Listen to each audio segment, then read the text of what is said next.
बाज़ औक़ात जी हम लोग कहते हैं कि हमारी दुआएं कबूल नहीं हो रही। पता है ऐसा क्यों होता है कि अल्लाह ताला हमारी दुआओं को अपने पास महफूज करके रख लेता है और उसे पता होता है कि हमारे लिए कौन सी चीज़ किस टाइम पे ठीक है। हमसे वो बहुत बेहतर जानता है, बहुत बेहतर प्लान करने वाला है। तो जब भी हम दुआएं करते हैं, हम कहते हैं यार हमारी दुआएं कबूल नहीं हो रही, तो वो अल्लाह ताला ने कहीं ना कहीं उनको महफूज करके हमारे लिए रखा होता है ताकि एक ठीक वक्त पे वो हमें नवाजे। आपकी दुआ कबूल ज़रूर होती है, लेकिन कभी कभी थोड़ी सी देर के साथ, ताकि वो ठीक वक्त आने पे आपको उससे नवाजा जाए, ताकि आपको भी खुशी हो और उस चीज़ का मज़ा, वो लुत्फ़ आपको मिले जो आप चाहते हैं। अच्छा जी, बहुत मज़े की बात है ना कि जिनसे हमें मोहब्बत होती है ना, उनके लिए हर वक्त दिल के दरवाज़े खुले होते हैं, वहाँ जगह बना ही ली जाती है। चाहे फिर वो आपका दिल हो, घर हो या फिर आपकी ज़िंदगी हो, वहाँ पे बहाने नहीं चलते। किसी इंसान को आप हासिल करना चाहते हैं और उसके बीच में काफ़ी सारी प्रॉब्लम्स आ रही हैं, आपके घर वाले नहीं मान रहे, आपके फैमिली इश्यूज़ हो सकते हैं,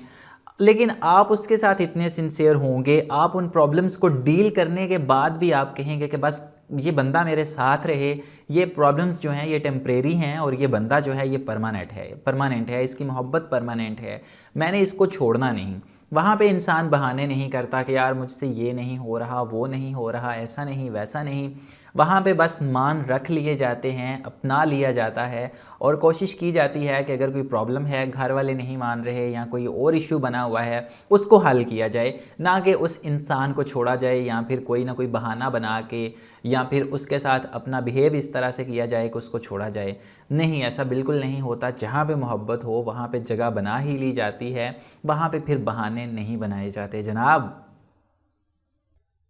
अच्छा जी, वफ़ादार औरत जो होती है ना, वफ़ादार लड़की की निशानी ये है कि वो आपसे सिर्फ दो चीज़ों की जो है वो डिमांड करेगी। एक तो वो आपसे वक्त मांगेगी, आपसे लड़ेगी, झगड़ा करेगी आपके साथ कि आप मुझे वक्त क्यों नहीं देते, और दूसरा वो आपसे इज़्ज़त की जो होती है वो ख्वाहिशमंद होती है कि आप उसकी इज़्ज़त करें, जितना हो सके आप उसको इज़्ज़त दें, रिस्पेक्ट करें उसकी, उसकी फीलिंग्स की, इमोशंस की, उसको मतलब जितना हो सके उसकी इज़्ज़त करें, उसकी फ़िक्र करें। तो ये एक वफ़ादार और लॉयल जो लड़की आपके साथ होगी, उसकी ये निशानी होगी कि वो दो चीज़ों को लेके बहुत फ़िक्रमंद रहेगी आपके साथ, जो भी मैंने आपको बताई हैं। तो ये आप अपने माइंड में पॉइंट रख सकते हैं कि अगर कोई इंसान वाकई, कोई लड़की आपके साथ चल रही है मुखलिस होके, तो वो अगर आपसे इन दो चीज़ों की वजह से लड़ रही है या फिर आपसे बार बार ये कहती है, तो आप यहाँ से अंदाज़ा लगा सकते हैं कि यार ये बंदी जो है ना, मेरे साथ सिंसियर होकर चल रही है और इसे और कोई चीज़ नहीं चाहिए सिवाय इज़्ज़त और वक्त के। तो ये चीज़ आप अपने माइंड में बिठाइएगा, बजाय इसके कि आप उससे उल्टा लड़ाई करना शुरू कर दें। तो ऐसा बिल्कुल मत कीजिएगा, और बल्कि आप उसको समझने की कोशिश कीजिए और उसे टाइम भी दीजिए और उसकी इज़्ज़त भी ज़रूर कीजिएगा। किसी ज़माने में बुज़ुर्ग कहा करते थे कि औरत को अपने दो राज जो है ना ये कभी मत बताना, वरना वो बेवफ़ाई पे उतर आएगी। पहला राज तो ये है कि कभी भी उसको अपनी कमाई के बारे में मत बताओ कि आप कितना कमाते हो, कहाँ पे लगाते हो, क्या करते हो, क्योंकि एक मर्द ही अच्छे से जानता है कि घर के अखराजात कैसे पूरे होते हैं, उनको कैसे कवर करना है और घर का निज़ाम जो है वो किस तरह से चलता है। और कभी भी अपनी कमाई के बारे में अपनी औरत को मत जो है वो बताएं, वरना वो फिर फजूल खर्चियों पे उतर आएगी और आपका जो पैसा है उसको गलत जगह पे इस्तेमाल करना शुरू कर देगी। जो अच्छी बीवी नहीं होती, जो अच्छी बीवियां होती हैं, अच्छी वाइफ होती हैं, वो तो फिर अल्लाह ताला की कह लें कि एक बहुत नेमत मिल गई है, एक करम हो गया उसका अगर किसी को अच्छी वाइफ मिल गई है। दूसरे नंबर पे वो अपना जो राज है वो ये है कि आप उस औरत के सामने रोएं मत, अपनी बीवी के सामने अपने दुखड़े मत सुनाएं उसको, क्योंकि जब वो देखेगी कि आप वीक हैं, कहीं से कोई आपका वीक पॉइंट है, तो वो उसको अपना हथियार बनाकर आपके ख़िलाफ़ इस्तेमाल करेगी। और जहाँ पे उसको लगे कि यार ये बंदा मेरे ऊपर कोई ज़्यादा ही हक जता रहा है या मुझ पे ज़्यादा रिस्ट्रिक्शंस लगा रहा है, तो वो वहाँ पे उसको अप्लाई करेगी या फिर किसी ना किसी तरह से वो आपको छोड़ने की कोशिश करेगी या किसी ना किसी तरह से वो आपके लिए फ़ायदेमंद साबित नहीं हो सकेगी। तो कभी भी ये दो काम बुज़ुर्ग कहा करते थे कि मत कीजिए, कभी भी अपनी कमाई मत बताएं और औरत के सामने रोना मत रोया करें, वरना वो आपका गलत इस्तेमाल कर सकती है और बेवफाई पे भी उतर आ सकती है। तो बुज़ुर्गों की बात है, पल्ले बांध लीजिए अगर आपको ये फ़ायदेमंद लगती है तो। अच्छा जी, ये तीन चीज़ें ऐसी हैं, अगर आप बहुत ओपनली इनको शेयर करते हैं तो काफ़ी नुकसान हो सकता है आपको, आपके लिए ये ख़तरनाक और फ़ायदेमंद साबित नहीं हो सकेंगी बिल्कुल भी। पहली तो ये है कि सफ़र करें तो किसी को भी मत बताएं। दूसरी ये कि अगर आप किसी से सच्ची मोहब्बत करते हैं तो अपनी मोहब्बत की जो है कहानियाँ आप मत बताएं, किसी के साथ डिस्कस मत कीजिए, इसे पब्लिकली जो है वो मत लेके आएँ कि आपकी बंदी आपसे कितनी मोहब्बत करती है, या आप किसी के साथ कितने ज़्यादा अटैच में हैं, कितना ज़्यादा मोहब्बत करते हैं, या फिर आपकी जो पार्टनर है या पार्टनर है वो कितना खूबसूरत है, कितना लॉयल है, आपकी कितनी फ़िक्र करता है, ये किसी को मत बताएं। इसको सीक्रेट रखें, अपने आप तक रखें। और तीसरा ये कि आप हमेशा खुश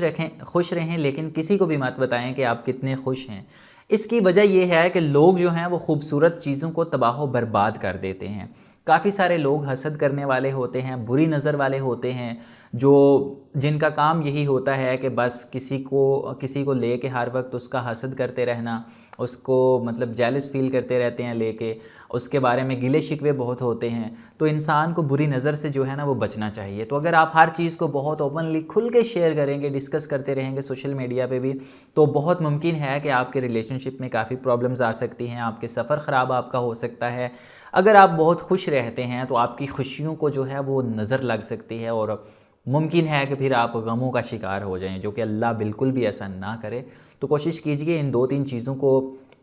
बहुत ज़्यादा नहीं, कम कम अगर आप शेयर करें भी तो कम कम, लेकिन अपने तक रखेंगे तो बहुत सुकून में रहेंगे। इस ज़माने की आजकल की एक दर्द भरी हकीकत ये है कि जब तक हमारा अपना कोई या जब तक कोई इंसान मर नहीं जाता ना, हमें उसकी अच्छाई नज़र नहीं आती। जब तक वो ज़िंदा रहता है हमें लगता है कि या तो ये बंदा नाटक कर रहा है, या ये बंदा हमारे साथ फ्रॉड कर रहा है, या फिर ये हमें फजूल ड्रामेबाजी करता रहता है, इसे कुछ भी नहीं है, ये परेशान नहीं है, या फिर इसे किसी चीज़ की ज़रूरत नहीं है। बेवजह बेतुकी सी थॉट्स हमारे जहन में आती रहती हैं, और हम उसकी जो अच्छी चीज़ें होती हैं उनको भी इग्नोर कर रहे होते हैं। हमारे पास कोई इंसान जब तक होता है ना तो हम उसकी कदर नहीं करते। अगर वो कोई हमें बात बताता है, समझाता है, तो हम उसको इग्नोर कर देते हैं, अच्छे से समझने की कोशिश नहीं करते कि यार ये बंदा हमें क्या कह रहा है, इसका क्या पॉइंट ऑफ व्यू है, किस वजह को लेके हमें ये बात समझा रहा है। तो कभी कभी ऐसे इंसान की कदर जो होती है जब वो मर जाता है तो तब हमें होती है। और ये आजकल हमारी सोसाइटी का एक बहुत दर्दनाक कह लें कि एक सच बन चुका है कि जब भी कोई इंसान मरता है तो उसके मरने के बाद हम उसके नाम के स्टेटस लगा रहे होते हैं, उसकी अच्छाइयाँ गिन रहे होते हैं, और वो फिर स्टेटस लग रहे होते हैं कि जनाब टुर गए यार मुहब्बतां वाले ते नाल ही लै गए हासे। तो इस तरह के स्टेटस लगाने का फिर उसको कोई फ़ायदा नहीं होता। जब तक उसकी जो ज़िंदगी थी उसका, जब तक वो ज़िंदा था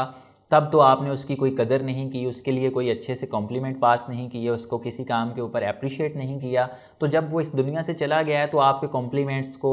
आपके जो स्टेटस आप उसके लिए लगा रहे हैं, या जो कुछ भी व्हाटएवर आप उसके लिए कर रहे हैं, उसको इस चीज़ से कोई फ़र्क नहीं पड़ने वाला। तो हो सके तो ज़िंदा लोगों की कदर कीजिए, उन्हें संभाल के रखिए, क्योंकि इंसानों का नेमुल बदल बिल्कुल भी नहीं इस दुनिया में। अगर ये एक बार चले गए तो फिर दोबारा मिलना नामुमकिन सी बात है। और फिर कोई ख़ास रिश्ते अगर आपसे छूट जाएं, हाथ से निकल जाएं, जिनका आपके साथ बहुत टाइम से कनेक्शन रहा हो, अगर वो साथ छोड़ के चले जाएं तो समझें कि ज़वाल का वक्त शुरू हो चुका है,